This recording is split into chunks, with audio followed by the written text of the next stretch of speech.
Hello students, today we will see the topic extrinsic semiconductors. We know that there are two types of semiconductors, intrinsic and extrinsic semiconductors. Extrinsic semiconductors are further classified into two types, N-type and P-type of extrinsic semiconductors. Basically, intrinsic semiconductors are pure form of semiconductors, whereas extrinsic semiconductors are known as doped semiconductors. In this lecture, we will see the details about N-type of semiconductors. Before going into the topic and type of semiconductors, we should know why there is a need of extrinsic semiconductors. The electrical conductivity of an intrinsic semiconductor is very low. So the electrical conductivity of intrinsic semiconductors can be enhanced by the introduction of impurity atoms in the host semiconductor crystal.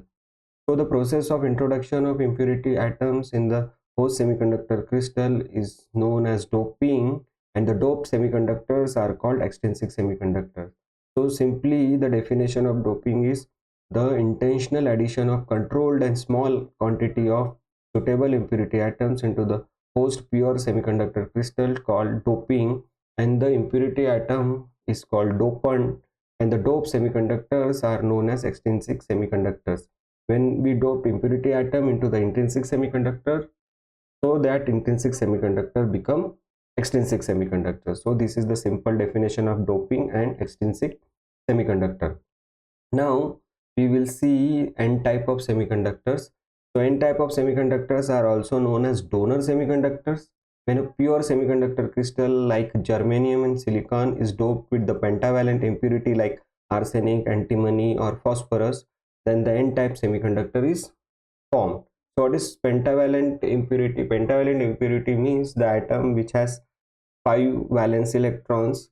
So those atoms are known as pentavalent atoms. And if we dope the semiconductor with this pentavalent atoms, so these pentavalent atoms are called pentavalent impurity atoms. So suppose this is the pure semiconductor crystal of silicon. Okay, so this is an intrinsic semiconductor of silicon, and these four green circles are nothing but the valence electrons of silicon. Okay, so one valence electron of silicon, okay, creates a covalent bond with the other neighboring silicon atom. So these are the covalent bonds. Okay, and this crystal is intrinsic semiconductor. Okay, when this crystal when one atom, okay, when the silicon atom is replaced by pentavalent impurity like arsenic, antimony and phosphorus, then this intrinsic semiconductor will become extrinsic semiconductor, and that extrinsic semiconductor is called N-type semiconductors. Okay, suppose we are considering the pentavalent impurity of phosphorus. We know that the atomic number of phosphorus is 15. So the electronic configuration of phosphorus is 285. Okay, there are 5 valence electrons are present in the phosphorus atom. So suppose this is phosphorus atom, 1 2 3 4 5 valence electrons are there. If we replace this one silicon atom in the host semiconductor crystal of silicon by pentavalent impurity like phosphorus, then we'll get N type of semiconductor. Suppose we are replacing this silicon atom by this phosphorus, then this semiconductor is called N type of semiconductors. Okay, so 4 valence electrons of phosphorus atoms are involved in the formation of covalent bond with a neighboring silicon atom, but one electron will be excess and it will be free, so it can move throughout the silicon crystal. Okay, so as I have quoted here, fifth electron of phosphorus remain excess and it is free to move inside the crystal. Okay, so this is the picture of N type of semiconductor when it is doped with the pentavalent impurity like phosphorus. Okay, so as we have seen in the diagram, so I have quoted into this onto the slide also. Suppose pentavalent impurity like phosphorus has replaced by silicon atom in the crystal, and out of 5 valence electrons of phosphorus, 4 electrons are involved in the formation of covalent bond with neighboring silicon atoms, but fifth electron remain excess and it is become free to move inside the crystal. Okay, again I am showing the diagram. When this free electrons when this free electron is escaped from here and it will go into the conduction band.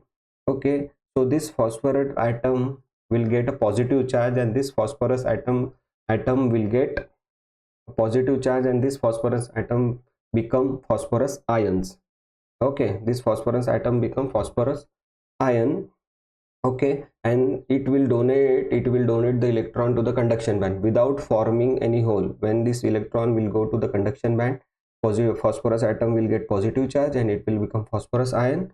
Okay, so it will donate the electron to the conduction band without producing hole here. So that's why phosphorus, that impurity atom, that's phosphorus atom, is known as donor atom.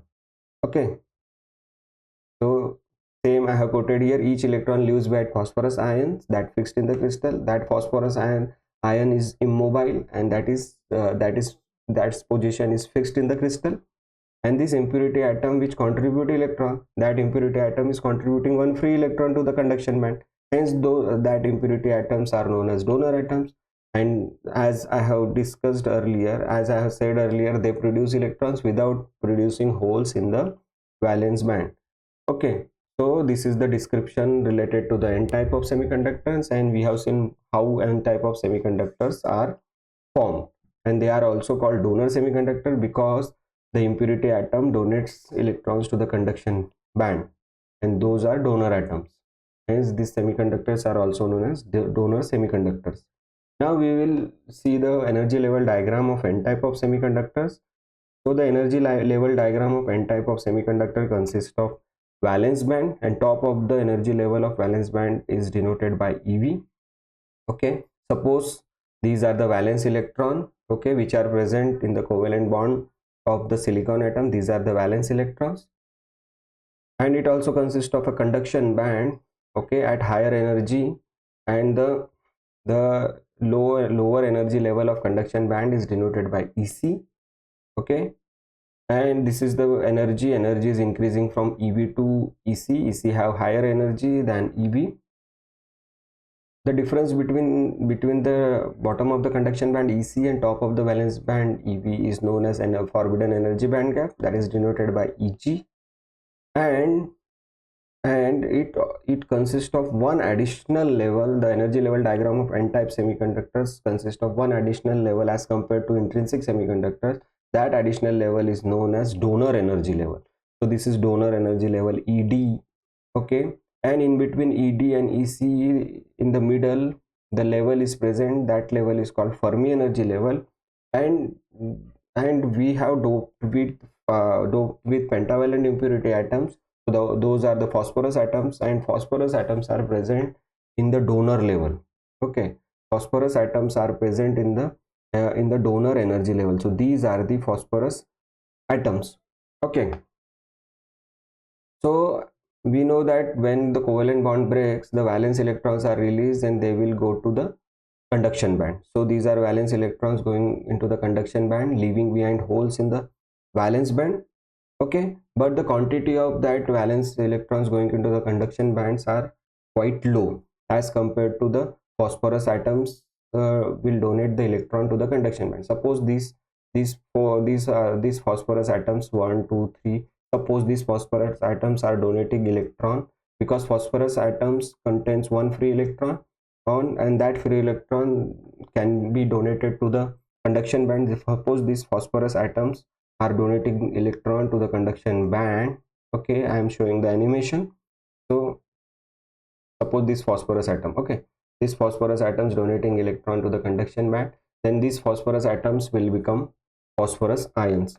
So conduction band consists of two types of electron. One are called intrinsic electrons and others are called donated electrons. These donated electrons are from phosphorus atoms, and these intrinsic electrons coming from the valence bands. And the holes leaves behind in the valence bands are known as intrinsic holes. Now we can see that the number of electrons in the conduction bands are greater than the number of holes present in the valence band. Okay, and the number of donated electrons are more than the intrinsic electrons. So these donated electrons are responsible for the generation of electrical conductivity in n type of semiconductors. So these donated electrons are responsible for enhancing the conductivity of n type of semiconductors as compared to intrinsic semiconductors. Since there are large number of electrons, or there are more number of electrons as compared to the holes present in the valence band. Okay, and these more number of electrons, or these electrons, are known as majority charge carriers, and holes are here in minority charge carriers. Hence the majority charge carriers are electrons and they are negatively charged. Hence this type of semiconductors are known n type semiconductor. N means negative type of semiconductor. So this is the simple energy level diagram. It consists of one additional level, that is donor energy level, as compared to intrinsic semiconductor, and that donor level energy level contains phosphorus atoms, and these phosphorus atoms are responsible for donating electron to the conduction band, and these donated electrons gives higher amount of conductivity in n type of semiconductors. Okay, so as we have seen in the diagram, same I have quoted in the slide. And one I want to make one more point is that the difference between EC and ED, okay, the energy difference between bottom of the conduction band and donor energy level is 0.01 electron volt. Okay, so I have quoted that the energy band gap consists of one additional level, that is donor energy level. It is slightly below 0.01 eV from the EC, and free electron detached from donor atom and go to the conduction band, and these free electrons are donated electrons. And again, the conduction band consists of two types of electrons, donated electrons and intrinsic electrons, which are coming from valence band. Okay, and number of holes in the valence band are smaller. We know that the electrons present in the conduction bands are greater than the number of holes present in the valence band. Therefore, the electrons are majority charge carriers and holes are minority charge carriers in type of semiconductor. So the current is mainly carried out by the majority charge carriers. Those are electrons and those are negative charge. Hence, these semiconductors are known as negative type semiconductor, means N type of semiconductors. So today we have seen how N type of semiconductors are formed, what are extrinsic semiconductors, how N type of semiconductors are formed, and the energy level diagram related to the N type of semiconductors. So thank you very much. In next lecture we will see the P type of semiconductor. Thank you very much.